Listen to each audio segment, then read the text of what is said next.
എന്നിട്ട് പറഞ്ഞു എറണാകുളത്ത് ജീവിക്കാൻ. ശരി, നല്ല പൈസ ഉണ്ടെങ്കിൽ എറണാകുളത്ത് ജീവിക്കാൻ നടക്കുള്ളൂ. അങ്ങനെ ഞങ്ങൾ കല്യാണം കഴിഞ്ഞ സമയത്ത് 1400 രൂപ വാടക വീട്ടിൽ ഞങ്ങൾ ജീവിതം ആരംഭിച്ചു. അങ്ങനെ ഇരിക്കുമ്പോൾ ഹസ്ബൻഡിനെ വിളിച്ചപ്പോൾ എല്ലാവരും പരിഹസിച്ച്, എല്ലാവരും മുമ്പ് വെച്ച് കരഞ്ഞു. ഞാൻ വേണമെങ്കിൽ ഇവിടെ വന്നൊരു കൂര വെച്ച് താമസിക്കുക, നിങ്ങൾ വീടൊന്നും മേടിക്കാൻ പോകുന്നില്ലെന്ന് ഞാൻ ഹസ്ബൻഡിനോട് അതൊന്നും പറഞ്ഞിട്ടുണ്ടായിരുന്നില്ല. അങ്ങനെ ഇരിക്കുമ്പോഴാണ് ഞങ്ങൾ കർത്താവിനെ അറിയണതും. ഞാൻ ഇന്നലെ എൻ്റെ വീട്ടിലൊരു ചേച്ചി ഇപ്പോൾ സഹായിക്കാൻ വരുന്നുണ്ട്. സഹായിക്കാൻ എന്നല്ല, എൻ്റെ അമ്മയെ സ്ഥാനം തന്നെ. ചേച്ചി ഞങ്ങൾ ഇന്ന് ഞങ്ങളുടെ സാക്ഷ്യത്തിൻ്റെ വീഡിയോ കാണിച്ചു കൊടുക്കുമായിരുന്നു. മോൻ പറഞ്ഞിട്ട്, ചേച്ചി ഞാൻ ഇന്ന് ഈ ലെവലിൽ നിൽക്കണേ, ഏത് ലെവലിലാണ് നിൽക്കുന്നപ്പോൾ വന്നുകൊണ്ട് ആ ചേച്ചിക്ക് മനസ്സിലാവും ഞാൻ ഹൈ ലെവൽ പട്ടണത്തിൽ നിൽക്കുന്നത്. നമ്മുടെ പാസ്റ്റോട് പറയും ഞാൻ രാജ്യാർത്ഥിയാണ്, എന്നറിയാവുന്നവരൊക്കെ പറയും ഞാൻ രാജ്യാർത്ഥി. കാരണം രാജീക പദവിയിൽ ഞാൻ എറണാകുളത്ത് താമസിക്കുന്നത്. അങ്ങനെ ഞങ്ങൾ കർത്താവിനെ അറിയാൻ അതാ പറഞ്ഞ ദൈവത്തിൻ്റെ ബലമുള്ള കൈക്കിഴി താഴ്ന്നിരുന്നാൽ അവൻ നമുക്ക് വേണ്ടി കരുതും, അല്ലേ? അവൻ നമ്മളെ കരുതും. അപ്പം അങ്ങനെ ഇരിക്കുമ്പോൾ ഞങ്ങൾ കർത്താവിനെ അറിയാൻ ഇടയായി. കർത്താവിനെ അറിയുമ്പോൾ ഹസ്ബൻഡിന് ഒരു ചെറിയ ബിസിനസ് ഉണ്ടായിരുന്നുള്ളൂ. കർത്താവിന് മുറുകെ അങ്ങോട്ട് പിടിച്ച് ഞാൻ പൊട്ടിയ പോലെ കർത്താവിനെ വിശ്വസിച്ച് കർത്താവിന് വാക്ക് കേട്ട് കർത്താവിൻ്റെ ഹിതത്തിനൊത്തങ്ങ് ജീവിതം ആരംഭിക്കാൻ തുടങ്ങി. ഞങ്ങളുടെ ലൈഫ് മാറും. ഞങ്ങളുടെ ലക്ഷങ്ങളും കോടികളും ബിസിനസ്സിൽ തകർന്ന് ഹസ്ബൻഡ് ആകെ വിഷമിച്ച് കൂടെ നിന്നവർ ചതിച്ച് മാനസികമായി തകർന്നിരിക്കുമ്പോഴാണ് ഞങ്ങൾ കർത്താവിനെ അറിയണതും. അങ്ങനെ മോക്ക് ആസ്മയായിരുന്നു. അങ്ങനെ ഒരു വർഷത്തിൽ 3 മാസം കൊച്ചു സ്കൂളിൽ പോകും. ബാക്കിയെല്ലാം വിലക്കേറി ഞങ്ങൾ വിലക്ക് മേടിച്ചാണ് പോലെയായിരുന്നു. കാരണം വെച്ചാൽ അവളെപ്പോഴും ആസ്മയാണ്. എന്നും ആരും ഞങ്ങൾക്ക് ഹെൽപ്പ് ചെയ്യാനില്ല. ഞങ്ങളുടെ അവിടെ ഇവിടെയൊക്കെ ആയതുകൊണ്ട് ഞങ്ങൾ 4 പേരും കൂടി, ഇപ്പോഴാണല്ലോ ഇവരുണ്ടായി, 4 പേരും കൂടി റൂം എടുത്ത് ഹോസ്പിറ്റലിൽ ഞങ്ങൾ താമസമാണ്. ഒത്തിരി സങ്കടപ്പെട്ടു. ആരും സഹായിക്കാനില്ലായിരുന്ന സമയം കർത്താവിനെ അറിഞ്ഞു മുറുകെ പിടിച്ചു. ഓരോ ദൂതും പിടിച്ചെടുത്ത് കർത്താവിനെ വിട്ടില്ല. ഞാൻ പറയില്ലേ, സങ്കീർത്തനങ്ങൾ വായിച്ച് വായിച്ച് വായിച്ച് വായിച്ച് ഞാൻ എൻ്റെ ആ രീതിയിൽ വെള്ളം പ്രാർത്ഥിച്ച് കുടിക്കും. ഒന്നും അറിഞ്ഞിട്ടൊന്നുമല്ല, സങ്കീർത്തനം വായിക്കും.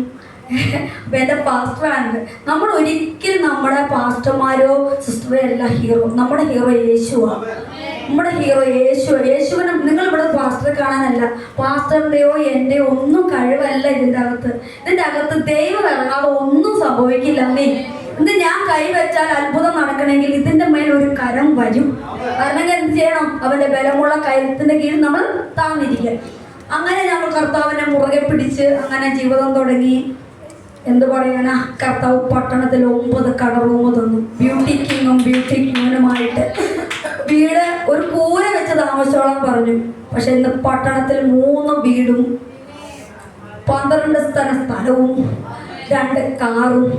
ഇത് പൊങ്ങച്ചമല്ല കേട്ടോ പറയുന്നത്.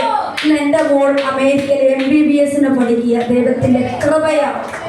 അപ്പൊ ദൈവത്തിന്റെ ബലമുള്ള കരത്തിന്റെ കീഴിൽ താന്നിരുന്നാൽ ഇന്ന് നിങ്ങൾ വന്നത് ഒന്നും വെറുതെയല്ല. കുറേ പേര് വന്നിട്ടില്ല, എന്താ നമുക്ക് അറിയത്തില്ല. പക്ഷെ പ്രാപിക്കേണ്ടവർ ഇതിൻ്റെ അകത്ത് വന്നിട്ടുണ്ട്. അതുകൊണ്ട് ഉറപ്പായിട്ട് ഞാൻ പറയാം, കർത്താവിനെ മുറുകെ പിടിച്ചോ. രഹസ്യത്തിൽ കാണുന്ന പിതാവ് പരസ്യത്തിൽ മറുപടി തരും. നിങ്ങൾ കരയുന്നത് ആരും കണ്ടില്ല എങ്കിൽ ഹല്ലേലൂയ.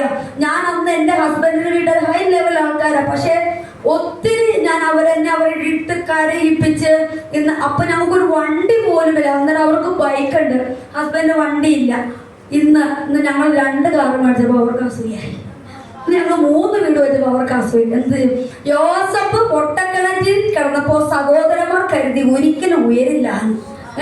അങ്ങനെ യോസഫായിരുന്നു ഞങ്ങൾ ഒരു കാലത്ത്. പക്ഷെ ഇന്ന് അവരൊക്കെ ഹൈ ലെവൽ പൈസ വാരി ബെതറുവാൻ തക്കവണ്ണം കർത്താവ് ഞങ്ങളെ മാനിച്ചു. ഹല്ലേലൂയ. കേട്ട വാഗ്ദത്തങ്ങളെ കർത്താവിനെ മുറുകെ പിടിച്ച് കരഞ്ഞു പ്രാർത്ഥിച്ചത് ഒത്തിരി കരഞ്ഞിട്ടുണ്ട്. ആ കരച്ചിലെല്ലാം കർത്താവ് കണ്ട ഇന്ന് ഞങ്ങളെ മാനിച്ചു. അതുകൊണ്ട് ഞാൻ ഒരു കാര്യം ഉറപ്പിച്ച് പറയാം, നിങ്ങൾ കർത്താവിന്റെ മുഖത്തേക്ക് നോക്കിക്കോണം. മനുഷ്യർക്ക് കുറ്റം പറയുവാനേ പറ്റത്തുള്ളൂ. ഇപ്പൊ എന്റെ ചേട്ടത്തിയമ്മ പറയും, എന്തിനാ ഇത്രയും കാശ്, എന്തിനാ ഇത്ര മുഴുത്ത സ്വർണ്ണം ഇടണേ? സ്വർണ്ണം ഇടാൻ ആഗ്രഹിച്ചിട്ടൊന്നല്ല, തമ്പുരാൻ തരുമ്പോ എന്ത് ചെയ്യും? തമ്പുരാൻ വാരിപ്പോയി തരികയാന്നേ. ഒരു കമ്മലിടാൻ ആഗ്രഹിച്ചിട്ട് തമ്പുരാൻ ഒത്തിരി തന്നു മാനിച്ചു. ആഗ്രഹിച്ചിട്ടല്ല, കർത്താവ് തന്നത്. എന്താണെന്നറിയോ? രഹസ്യത്തിൽ കണ്ട പിതാവ് പരസ്യത്തിൽ നിന്ദിച്ചവരെ മുന്നിൽ മാനിക്കുമെന്ന് പറഞ്ഞ കർത്താവ് നമ്മളെ മാനിച്ചതല്ലേ. അപ്പൊ നിങ്ങൾ ഉറച്ച് കർത്താവിനെ മുറുകെ പിടിച്ച നിങ്ങളുടെ ഹീറോ യേശു ആയിരിക്കണം. ഞാൻ ഒരിക്കൽ കൂടി പ്രാർത്ഥിക്കാൻ ആഗ്രഹിക്കുന്നു. ഞാൻ പറയാൻ ആഗ്രഹിച്ച കുറച്ച് വചനമൊക്കെ കർത്താവിന്റെ ദിവസം പറഞ്ഞുകൊണ്ട് വചനത്തിലൊന്നും പോകുന്നില്ല. എത്ര പേർക്ക് ഈ വചനം ശുശ്രൂഷ അനുഗ്രഹമായി? കരങ്ങളെ തട്ടി ദൈവത്തിന് മഹത്വം കൊടുത്താട്ടെ.